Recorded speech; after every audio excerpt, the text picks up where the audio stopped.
back. We're going to get underway. We'll be getting underway in just a moment or two. If you could please take your seats. And we have quite a wonderful panel coming up. So I see a few people still coming in. If you could quickly take your seats, we're keen to get underway and keep as close as we can to the schedule. So thank you for taking your seats now, and we will be able to get started.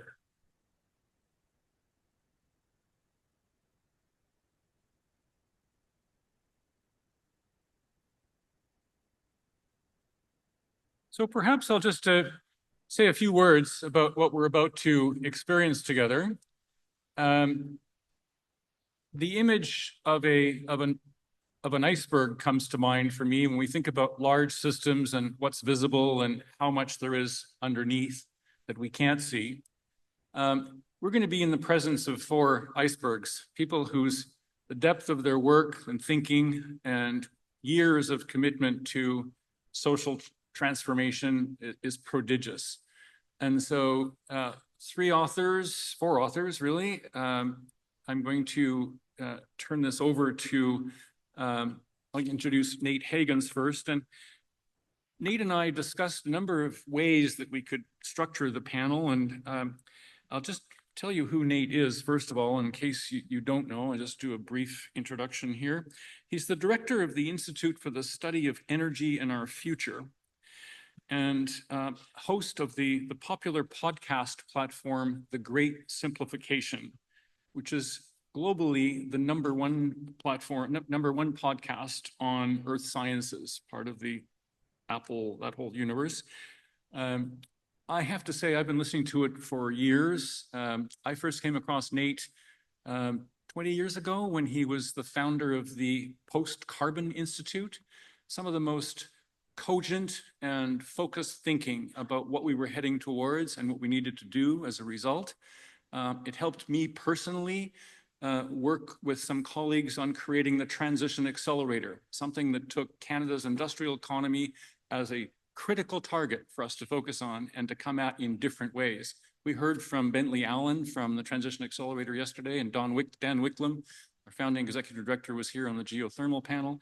But it's that depth of thinking and depth of analysis that we're going to be participating in, I think, that drives the deeper changes or informs the deeper changes that we are going through.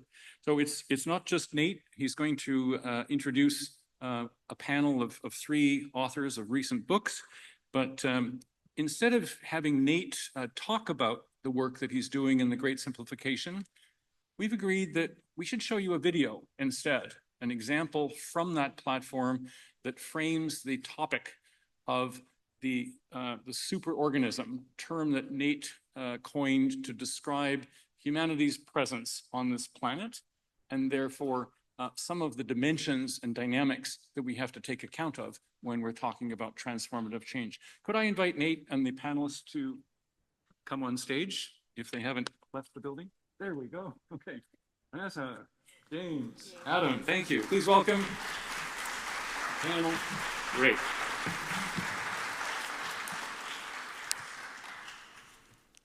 Okay, so we can cue that video and we'll get underway. Meta crisis or meta consequence, facing and dealing with the mess we have created.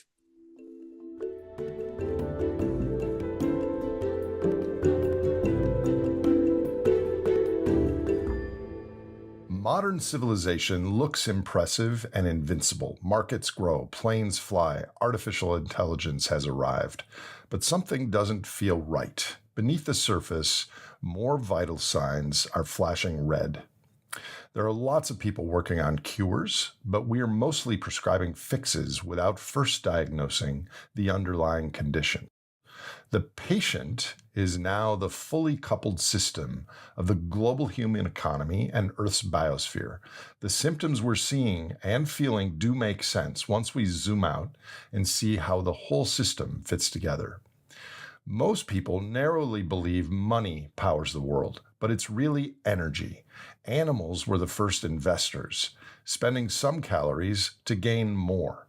This surplus energy built organisms, ecosystems, and eventually human cultures and this civilization. 2 centuries ago, we tapped the stored energy of ancient sunlight in the form of coal, oil, and gas. The oil in a single barrel combined with a machine can do around 5 years of human labor for mere pennies. Portable, concentrated, incredibly cheap magic. This fossil jackpot underpins the phenomenon of the carbon pulse, a one-time release of energy stored over geologic time. In under 200 years, we've burned what took millions to form. This wasn't a paycheck. It was a trust fund with which we've been throwing a planet-wide party. When paired with machines, this huge energy surplus did wonders. Population, production, and profits all soared, powered by an invisible fossil army, a 500 billion human workers strong. But such power came with blind spots. Our culture confused the tiny cost of fossil energy with its enormous value and ignored the pollution impacts almost entirely. We built a global economy fully dependent on these two hidden subsidies, without acknowledging them, without even seeing them. We remain today energy blind, mistaking financial and technological growth for progress and forgetting what enabled and powered it all. In nature, complexity builds through flows of energy and materials. Forests, coral reefs, brains all emerge from this dynamic. Human systems are no exception. Cities, economies, technologies all self-organize as emergent structures powered by energy, shaped by matter. The pursuit of energy in nature creates patterns. A single starling follows 3 simple rules: stay close to your neighbor, but not too close, and move towards the center. From these simple animal behaviors, a breathtaking shape, a murmuration, appears in the sky, fluid, unpredictable, and alive. This is emergence in nature. Emergence happens in the human world too. Billions of individuals, businesses, and nations each follow simple cultural rules: seek profit, minimize cost, grow, all tethered to energy, materials, and ecosystem impact. The result? Global physical patterns no one designed, no one intended, and few are planning around. Zoom out far enough, and human civilization itself starts to look and act like a giant organism with its own metabolism. Data flows echo neural signals. Highways and shipping lanes function like veins and arteries, with gasoline and diesel as the blood. Fractal nodes in a global system, each year requiring a higher baseline metabolic requirement. What has emerged is something new, something massive, a globally synchronized economic superorganism built from energy, machines, and billions of human decisions, driven both by biological and cultural incentives. A mindless, unplanning, energy-hungry superorganism.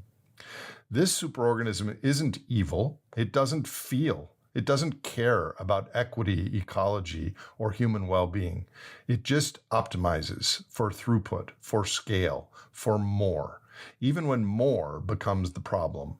There is no mastermind at the wheel, just billions of incentives aligned in the same direction, toward extraction and consumption.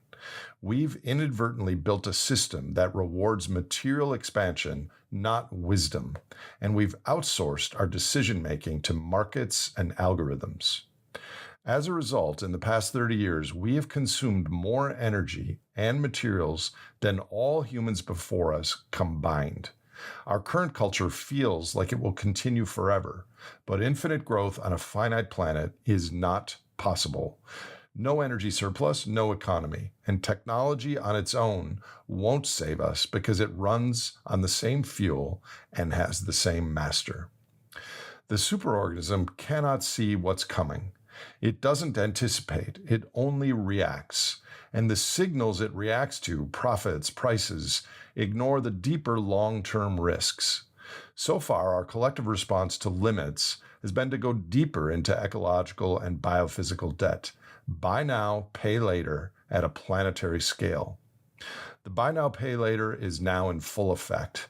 When central banks print money, they are not printing oil, copper, or lithium.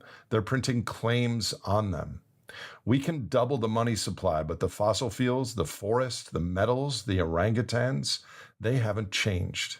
The financial system assumes endless growth, but the physical world, both the sources and the sink, have limits. For over 2 centuries, growth has been our default, fueled by energy abundance and amplified by financial systems. But we're now hitting ecological, energetic, and social constraints. The cultural story of more is colliding with physical reality.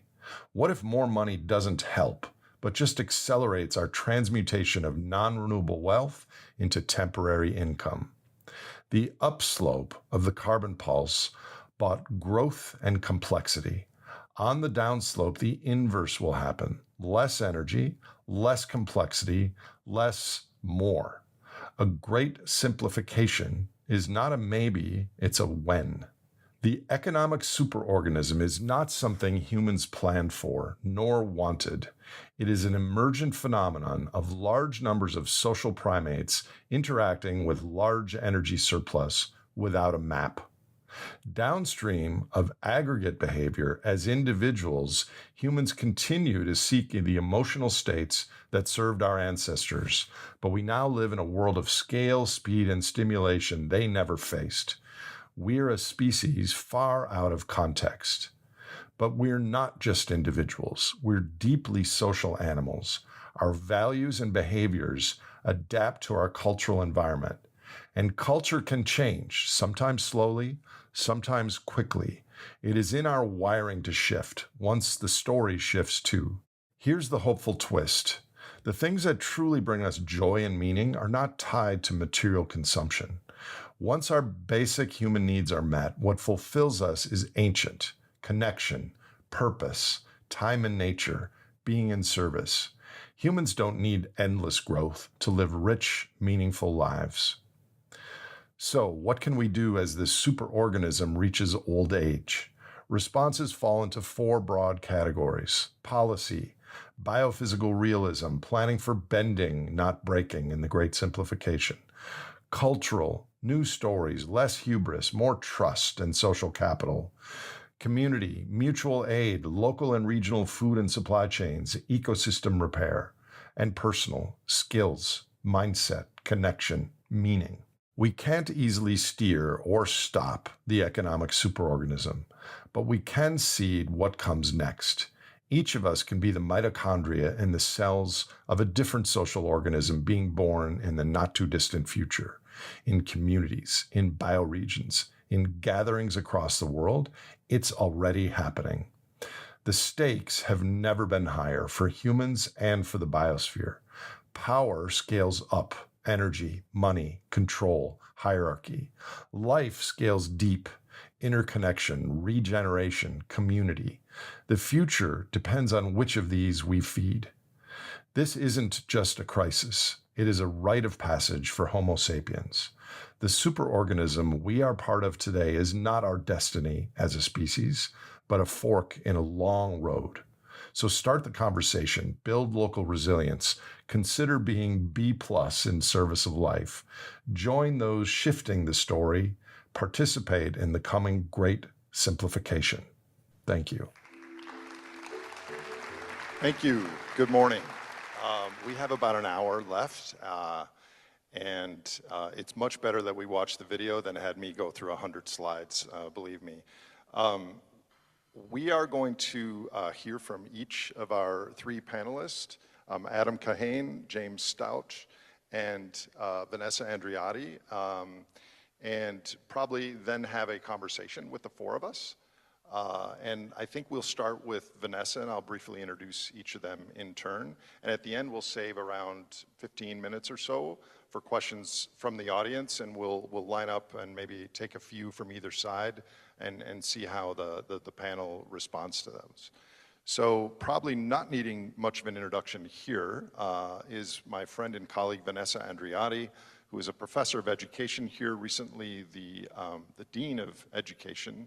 Her book, Hospicing Modernity, impacted me and probably many of you, and her new book is Outgrowing Modernity, Navigating Complexity, Complicity, and Collapse with Accountability and Compassion. Vanessa, what would you add to what you just saw, and how does that merge with your current view of the world? Thank you. So, you were asking me before if frameworks were important in creating an understanding of the problem, and I think that's absolutely right, but we will have many frameworks, and each framework will have an implicit theory of change in it. And what I've been saying in my book is that the problem is not primarily informational, it is relational. And a relational problem needs to be dealt with very differently from an informational problem. So we would need to be asking what got us here in a relational way. So the book talks about the pedestal we built for our species, grounded on reason, and how that pedestal isolated us from the other intelligences of the metabolism. And that's how the superorganism became this hyper-rational machine that feeds the economy as if it is the ends and not the means of survival. And the other thing that is important, I think, to recognize is that when we talk about collapse, right, as something that is coming, we forget that collapse is already happening for us to be here today, and has been happening as a result of that peak for us to be here today. What's eroding right now is the buffer that certain countries have had against this collapse. So understanding it as an arc allows us to ask different questions. So for example, in the book, I start with 3 questions. The first one is, what if you could sit with the knowledge that you already have in your bones, that what's comfortable and convenient today is not going to be viable very soon?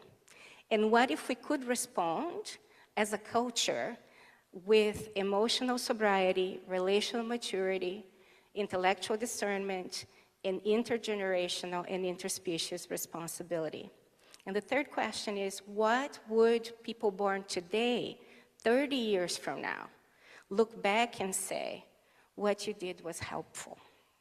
So sitting with these questions allows us to not see ourselves as just these agents and trying to just fix the system with the same thinking that created the system, but take a step back and understand it in a much longer arc, and understand the effects of colonialism, of slavery, of racism, but also of the exceptionalism of our species that creates these hierarchies, that treats land as property. So if we don't start thinking about this as a species, we won't be able to coordinate as a species. And it's going to be very beautiful to be thinking we can create community in a certain way, but the composting of what led us to the mess we're in is not going to happen.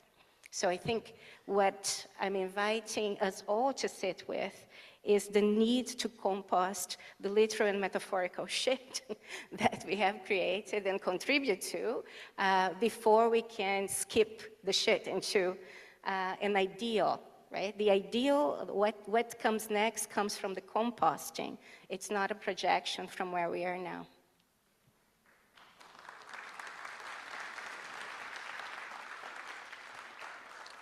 Thank you, Vanessa. You actually said shit more than any other of my podcast guests. So next we'll move to Adam Kahane, who is a co-founder of Rios Partners, an international social enterprise that helps people move forward together on their most important and intractable issues. Adam is also the best-selling author of 6 books translated in 20 languages, including Solving Tough Problems, Collaborating with the Enemy, and most recently, Everyday Habits for Transforming Systems, The Catalytic Power of Radical Engagement. Adam, what would you have to add to the video or the setup here so far, given the lens of your work? Yes, thanks. Thanks, Nate. And when I looked at these books of the 4 of us yesterday, I was really struck by the remarkable complementarity, so I'm thrilled to be here with you all. What struck me these last few days in your video, but also in all of the sessions yesterday and this morning, is a very clear articulation of the challenges we face. Daunting challenges we face. If I can make them more daunting, I will just report what a friend of mine said to me a few weeks ago, a former federal deputy minister. He said, "I'm not sure we in Canada realize that we are the Ukraine of North America," which doesn't necessarily mean we will face an armed invasion, but we are already facing and will probably face more pressure and undermining from our hegemonic neighbor to the south, and we don't have a bunch of other neighbors as Ukraine does. So I add that to the list of challenges just to pose what for me is the fundamental question, or the question that I'm focused on, which is how can we respond effectively to the challenges we face in a context where, at least according to many people here from the conversations yesterday, we are needing to respond well in a context in Canada and globally of increasing fragmentation and polarization and demonization. So on the first, the wonderful panel on Sunday night, Chief Littlechild summarized what I think is required very simply and beautifully. We have to work together inclusively, and that's been echoed by many other speakers here. The question I have is how? How do we do that? How do we address the challenges we're facing, the ones you mentioned and all of the others, together and inclusively? To give you the good news first, in my experience, it can be done. It is possible to work together across our deepest differences. It's not easy, it's not straightforward, it's not guaranteed, but it can be done. I've seen it with my own eyes hundreds of times. So let me just give you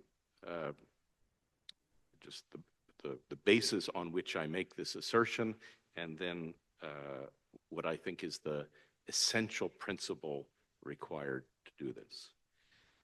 I'm from Montreal.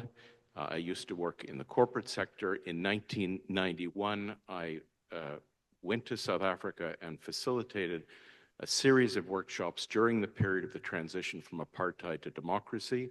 And the workshops, which became known as the Montfleur Scenario Exercise, brought together all of the leaders of all of the sections of South African society, black and white, men and women, business, politics, trade unions, civil society, academia, left and right, opposition and establishment. And this is when I first realized that it is possible to work together even with people we don't agree with or like or trust. And to make a long story short, I quit my job and emigrated to South Africa and married the project organizer, the usual story. And this is what I've been doing.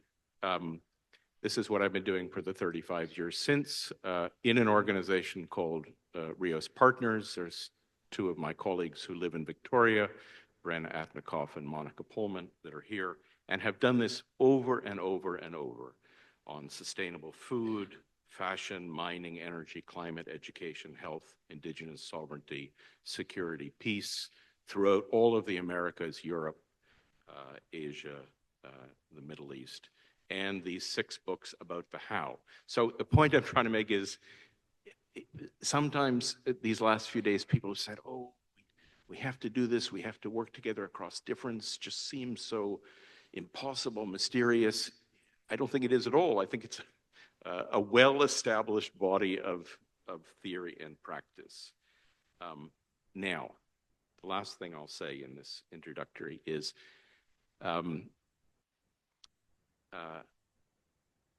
just the last few days, I think I found a simple way to explain the essence of what's required to do this. And the essence is that, and this in a way goes against, in a tonal way, goes against the tone of the video and the tone of many of the talks. So I'm saying this in a challenging way just to open this up. The tone is, there's one whole. We're all in this together. There's one whole. Why don't we, let's just deal with our situation. And I think this is a fundamental misunderstanding, that in fact, the situation we're dealing with is we have multiple wholes. Multiple wholes, different people, different cultures, different nations, different systems, different species. And the implicit assumption and focus on the good of the whole prevents us from dealing with the challenges we face. We either ignore the other wholes, or we conflate them, or we think we have to defeat them. And what's required is to work together across multiple wholes. We've done this in these hundreds of processes around the world over the last 30 years. And these are, relatively complicated workshops. And it always struck me that the very simplest thing in the workshop was always the most popular. So after the hexagons and the dialogue and the Lego and the prioritization, etc., what I've done tens of times is to say, okay, we've been talking together for a few days now.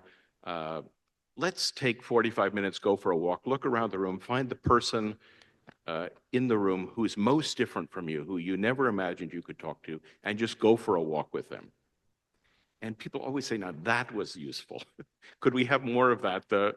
These workshop sessions are okay, but could we have more of these walks? So I started to ask, what's with the walks? Why is this, do people experience this as actually being very helpful? And I thought, well, it's a mechanical thing. You're walking together, you're looking at the world together, you're facing obstacles, you're making choices, you're not on your phone, you're not looking at papers. And this is all true, but there's Lucila Cerviche in Mexico said to me, that's not the key thing, Adam. The key thing is the sequence. The sequence is, first, we're encountering the other as a fellow human being. And then second, maybe we will change our thinking or our relationship or our action. Lucila is a Catholic theologian. She said it's the opposite of the Catholic confessional, where first you admit you were wrong, and then you're readmitted to the communion of humanity. So this sequence of the first thing is to recognize each other as beings, as deserving of respect and acknowledgement, with those or other epistemologies or nations or cultures or opinions or positions. And this is how, or this is the essence of how it is possible to work together, even with people we don't agree with or like or trust, in order to address the challenges that we are facing in this place and in other places and globally. Thank you for that.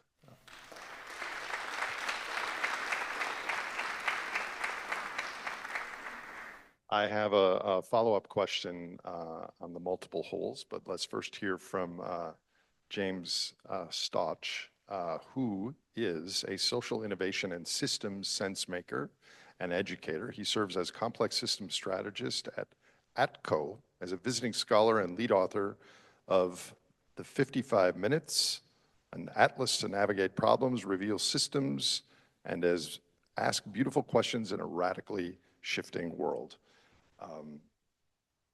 James, it took me 20 years to put together that video, and I think many of us feel like the things in our world are super urgent. Ocean acidification, inequality, financial overshoot, ecological overshoot, climate, all the things. How do you, in your book and in your work, urge us to slow down, and how does that jive with the urgency of our world? Yeah, I mean, the book is all about the crucial pause. You know, Albert Einstein was alleged to have said, although there's absolutely no proof that he actually said this, that, you know, if given an hour to solve a difficult problem and your life depended on it, he would spend the first 55 minutes just thinking about the problem, thinking about good questions to ask about the problem. And then the last 5 minutes doing something about it. And the doing something about it, which includes design, any form of action, strategy, planning, and so on, that's where we put all of our currency, all of our incentives, all of our resources, not all of them, but most, as a culture, as a modern kind of post-Enlightenment, post-scientific revolution culture. In the process, we end up doing a lot of what are sometimes called fixes that fail, or we pursue the wrong problem perfectly. That pause, that crucial pause, allows us to do a variety of things. First of all, it allows the circle to open up. So if you look at AI policy in Canada, for example, the rush to get AI policy out, the quicker you go, the more likely it is that that will be industry dictated, industry designed, right? Because they're well positioned to advise and lobby and so on. And so if you expand the circle, that means going to communities, it means involving other people, being curious about who else is out there, who might have things to say, to contribute. And so there's a kind of, that's the pragmatic reason. But there's also deeper reasons about, okay, well, if we think this is a problem, can we just ask what every problem is a symptom of another problem, right? It's systems all the way up and all the way down. And so if it's systems all the way up and all the way down, that means that there are problems that are subservient or subvariant of other problems. And so taking the time to ask, well, where did this come from? What is this a symptom of? Where does power lie? And who benefits from the status quo? Those kinds of questions are absolutely necessary because our problems are so urgent. So it's counterintuitive. I would just say two things about your video. I love the video. The overall theme of realizing that the energy that drives the economy, which, by the way, as you know, economists don't really talk about that much, it's a bit like the fish discovering they're in the water. We're, you know, oil and gas, this microphone, most of the materials here, most of my clothing, it's all oil and gas, right? And I imagine if you go to Alberta, my home province, and you look around, it will, within 5 minutes, you will see a sticker saying, I love oil and gas. And there's a version of your video with some clever editing that would go down very well with people who have those stickers, right? Because they're like, finally, you're recognizing that energy is at the base of this. Like our entire civilization, our entire prosperity is based on this. So thank you, right? But then there's other pieces of the message that might not go down quite as well. But there's a thread between what Elder Alphonse was saying this morning in thanking not just the babbling brook and the bushes, but the minerals under the ground and the metals, being grateful for that. How do we, I mean, I think one of the challenges of our time is how do we draw a thread and a civil and productive conversation between the sticker and Elder Alphonse's version of being grateful for what powers our civilization? Thank you.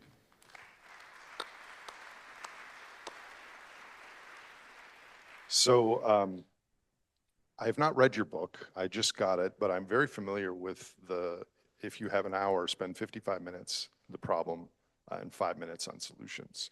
A colleague of Vanessa Andreotti's, Bayo Akumalafe, says, the world is urgent, we must slow down. And for many years, I thought that was BS. I didn't understand it. It made no sense. And now I understand it, maybe from my own perspective, that the same way like a psychological coach will tell you to soften your gaze when you're looking at something and you kind of see the periphery. And I realize it myself because for 20 years I've been focused on the human predicament and all these things, and we didn't evolve to handle this much negative information and toxicity and worry and anxiety, and you're focused on the problem and the facts and the synthesis. But when you slow down, it changes your internal regulation, and you're able to access viewing the problem from love and equanimity and tolerance and other things that are less left brain. So that was a real awakening for me. Vanessa, do you have anything to add to that? Yes. I think, thinking about what you're saying too, in terms of understanding the arc, the longer arcs of things, and the waves of different empires, and understanding the patterns that we have been reenacting as a species, right? So instead of looking at ourselves as groups and cultures, we need to start thinking about what has been the arc of the species. And the left brain, and the role of the left brain that you're talking about in this arc, and how the sensibilities and directions that we have from the rest of the body, right, have been demeaned and sometimes exiled from the decision-making process. And I'm avoiding certain words here so that we can talk out of the group thinking, right? But there are some patterns here that we need to observe. Every time that collapses have happened in the ways that we're sensing right now. So we are in the undertow of an empire collapsing, the US empire that came after the British Empire, right? And when sorry, here? Okay, sorry. So if you're in the undertow of the US empire, which is actually a workshop in the afternoon with Giovanna, if you're in the undertow of the Western Empire, we will need to be able to sit with all the emotions, right, that have been repressed in the buildup of this empire. Some people say to me, like, it's irresponsible to talk about collapse. I would say it's irresponsible not to talk about collapse, because if we don't have the time to actually process everything, when it actually is at your doorstep, you won't be able to coordinate. You will be completely overwhelmed with everything. And then looking at how people hold the question of collapse in their hand, you will see several different patterns. There are people who would say, I can't do that. I need to ostrich, or I need to bunker, or I need to party, or I need to exit, or I need to cleanse. And the cleansing is a serious one, because then you will find a scapegoat and you go for the purification, right? And then when we are going to see, as people like you and others put the analysis on the table, there's also a reflex, especially if it's a man putting the analysis forward, that this man will have the answers, right? So we have that reflex, the paternal safety net that will catch us, or we want the woman to also absorb all the grief. So I've been observing these patterns going, and then when we go over that, it's going to be one group against the other. Like, we need to find the culprit, and we'll need to find those who have the solution. and it will be played all over again. And then in that moment, we are going to feel that one group of people can be exceptionalized as having the solutions. And we might also even understand that those who have been oppressed before would yield power differently. But right now, we have that lesson in Gaza, right? Not playing out in the way that that assumption would have projected. So to your point, seeing the larger arc of what we've done as a species, seeing all these choreographies playing over and over again, when we step back and allow these emotions to come forward in spaces that we can process that, that's part of processing the shit and figuring out something other than that. And something other than that might be operating in a way that doesn't focus on representation. We have lots of stories, and if we've been told ourselves that we are made of stories, we are made of more than that. Thank you.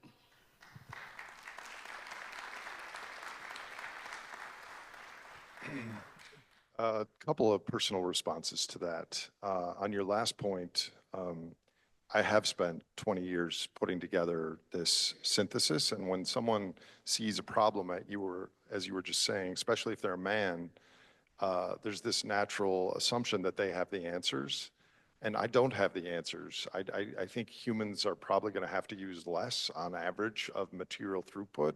That doesn't have to be a disaster. But more and more, as I learn from podcast guests and experts, I think what we're doing now is we're not finding answers, but we're changing the initial conditions of the future in an emergent way.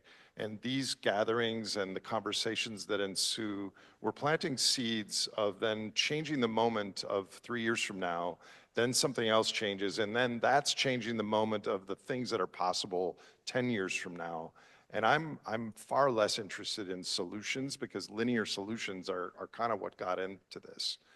And then my second, just personal, I hope this isn't too personal, but we were together a few nights ago with a group of people on a beach somewhere in this beautiful island that many of you live on. And I realized that at that moment I had internal regulation. I was in a really good place internally. And then I had the co-regulation of the humans around me, which is our ancestral, crucible. And we were laying on a blanket on the beach, looking at the seals and looking at the trees above us and the birds. So there was ecological regulation happening. And I think when you're in such a space where all of that is happening, you're able to view these issues from a much different place instead of anxiety and fear. And I've had to develop that in my own life. Do either of you have something to add to that? Or if not, I have a question for Adam. Yeah, so you mentioned earlier about that we have multiple wholes. Yes, this presentation is a story of the human rite of passage, the human in aggregate. But if we go down to the wholes, then we go all the way down, and the answers or the responses seem to be hyper-local, or maybe an answer for Vancouver Island. So how do you approach the various scales and the stakeholders of the multiple wholes? Because there's climate change. We're about to pass the 7th planetary boundary they're going to announce next month in New York, which is ocean acidification. That's a planet-sized hole. So how do you compartmentalize that? Well, I'm saying something more obvious. I'm saying something which I think is completely obvious, but crucial. And I think it goes back to your beach story, that in telling the story, you told the story of yourself and the group and the seals and the trees. There are multiple holes, and you were in a state, a self-regulated and co-regulated state that allowed that to coexist. You were not saying to the people and the seals and the trees. This is the truth. Let me, so, um, uh, um, so there's a word, have you ever heard the word holon?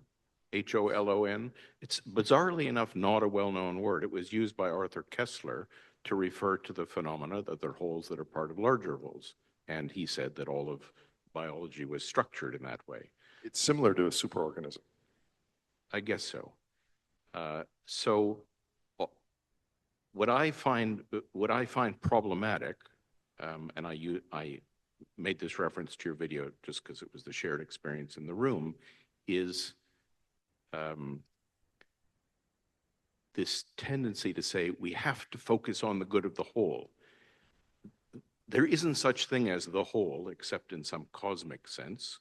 Usually the person who's saying we have to focus on the good of the whole, they almost always mean the whole that matters to me. I'm from Montreal, so I'm obliged by my citizenship to quote Leonard Cohen at least once.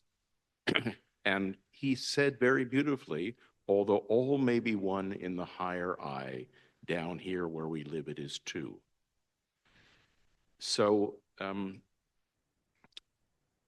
I had when I was at Berkeley, I had a friend in architectural history, and she said she'd gone through she once read through all the master's thesis titles in the library of architecture students, and she said the men all had titles like a redesign of San Francisco Harbor, the future of world transport, and the women, at least at that time, had thesis titles more like the design of a new chair for nursing mothers. So her point is this grandiosity, this tendency to grandiosity. There's only one story. There's only one whole. We have to focus on that.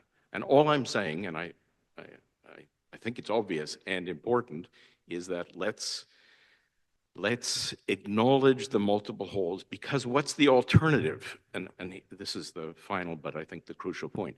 The alternative is, I say, the whole that matters to me is the only one that matters. Yes, I understand you've got a point, but could we please leave that aside for now? And I think the sharpest version of this in Canada is, yes, we realize that you think you're a nation, but could you just put this aside? We're trying to do something as a country. And what's required, and this is what creates polarization. You'll say, wait a second here, you're not acknowledging what me and what matters to me and my organization and my family and my company and my nation and my people. And this is this I think is the root of the polarization and stuckness and demonization. And so I'm saying something which I think is completely obvious, but strangely under-acknowledged. Thank you. The reason that I didn't find it obvious is I thought whole was H-O-L-E, like, oh, I thought it was W-H-O-L-E. W-H-O-L-E. Yeah, I had yes. H-O-L-E, Yes. so I was thinking ozone hole. Oh, I'm sorry. Yeah. Sorry. Yes. Yes. So, James, do you have anything to add to this? The importance of communication. The serendipity of improvisation. I mean, just you're sitting on the beach thing made me think of actually one of my former students who's now doing her PhD in Liverpool on the connection between nature and efficacy of incarceration practices that use nature-based practices, and how, I mean, we often have systems that say they do one thing, and then of course they do something completely different, and it's the completely different with the actual outcome that's important to pay attention to. So a correction system, I don't even know what corrections is. Like, how do we know that something or somebody is corrected? But I think there is a lot of deep truth to what you're saying about our interface with the natural world is part of the relationality that is the root of so many of the, I don't know, solution pathways that we may want to contemplate taking. It's unfortunate that we don't have 2 or 3 hours to really dive deep in this, because I think we could go a lot of places. But I would like to invite the audience to see what's on your mind. Do you have any questions for any of us, or just the broader topic? Maybe line up 3. We'll take 3 from each side, given the time constraint, and then we'll choose what to. Oh, time for 1. Time for 1. 1 from each side.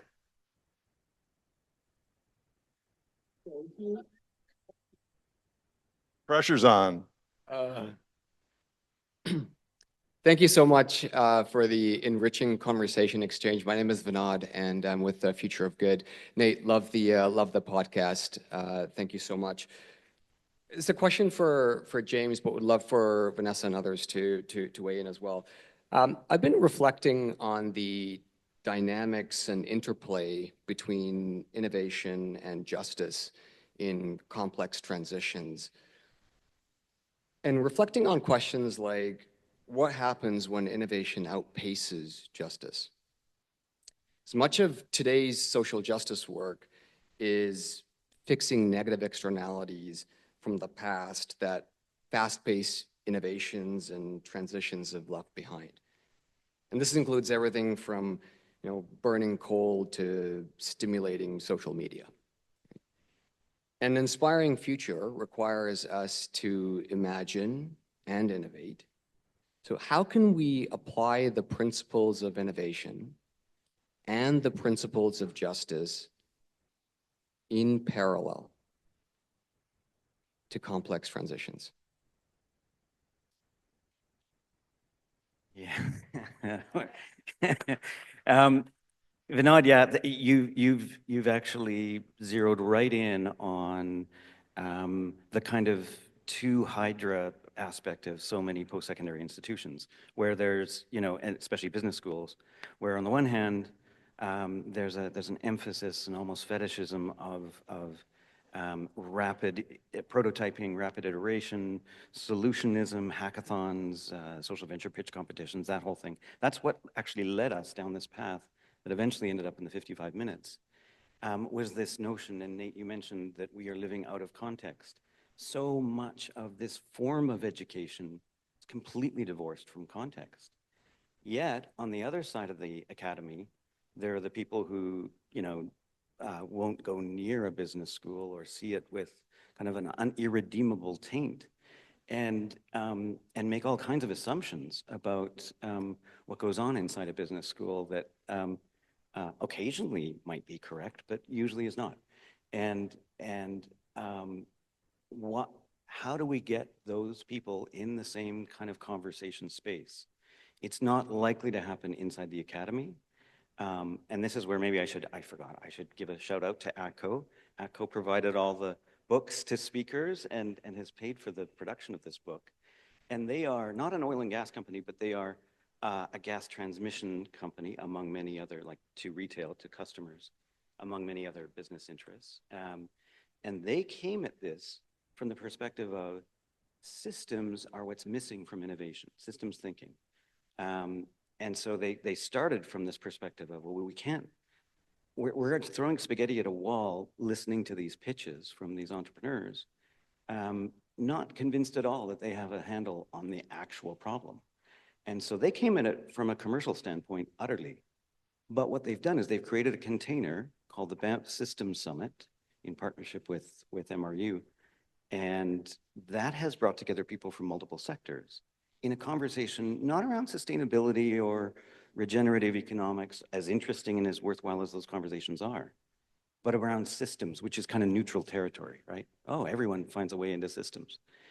But in so doing, there's a sort of safe or brave space for people across many different sectoral and ideological divides to realize that either they're not working together and need to, or they're working on very similar challenges, uncannily similar, and, oh, let's figure out another way to work together. So that's not a complete answer to your question, but I think the solutions are not obvious, but the conversations are the obvious place to start. Vanessa, do you have a brief response to that? And then I'll give Adam the final word before we break.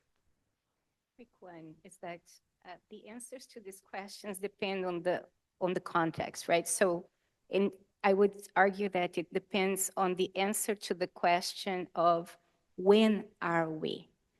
And for example, the answers would change the moment we have martial law south of the border, for example, right?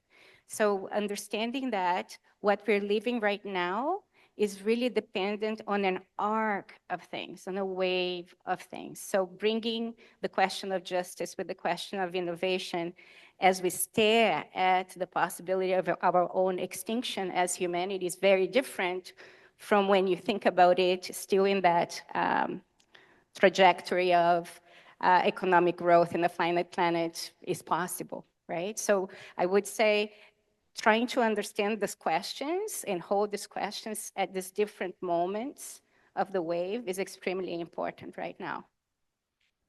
Adam, do you have 1 minute of closing thoughts? Well, first to say, I'm embarrassed in that I was using a word that was ambiguous, the whole, but I also showed in a very simple way what happens when we're in different, at that time, different understandings and things we could have had a fist fight had it gone. Yeah. Anyway, just to say that have been working over and over and over in trying to understand the link between power, love, and justice, and inspired by two sentences in one of the final speeches of Martin Luther King Jr., where he said, "Power without love is reckless and abusive, and love without power is sentimental and anemic." Then he goes on to say, "Power at its best is love implementing the demands of justice, and justice at its best is power correcting everything that stands against love." So I've spent 20 years trying to understand what that means and unpacking the definitions of those three words from Paul Tillich, the subject of King's doctoral dissertation. And I'm doing this because I think it's useful, including or particularly with Vinod's question. Power in this sense is us just trying to get stuff done, achieve our ambition, grow, do what we think is necessary. Love is the fact that we're part of something larger.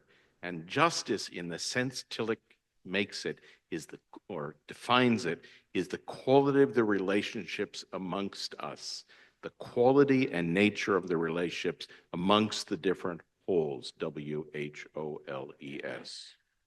So I've been pursuing this and writing about it, and because I think this is the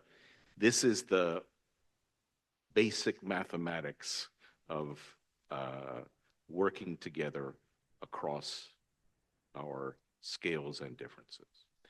Thank you. And thank you all. I haven't been to this island in 20 years, and it's really special here. I've visited Machosen and the Highlands, and there's a different feel here than where I live in the Midwest US. People stop for bikes, and there's like this general pro-social feeling, and there's an abundance. Oh my gosh, the things you can grow here, and don't take it for granted. This island has opportunities that other places in the world might not, and I invite you all to change the initial conditions of the future. Thank you.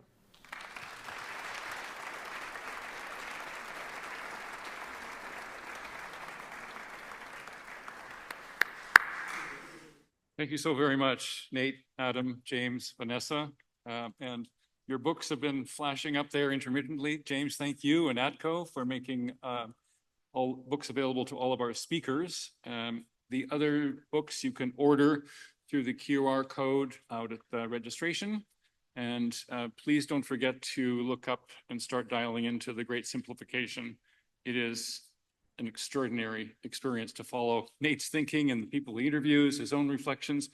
He's got his finger on the pulse of what we're doing here, and we look forward to future episodes and reflections. So thank you again, and we'll just take a moment if you'd like to stand, breathe, turn around 3 times, and then turn around 3 times in the other directions, and sit down again. We'll get underway with our next panel.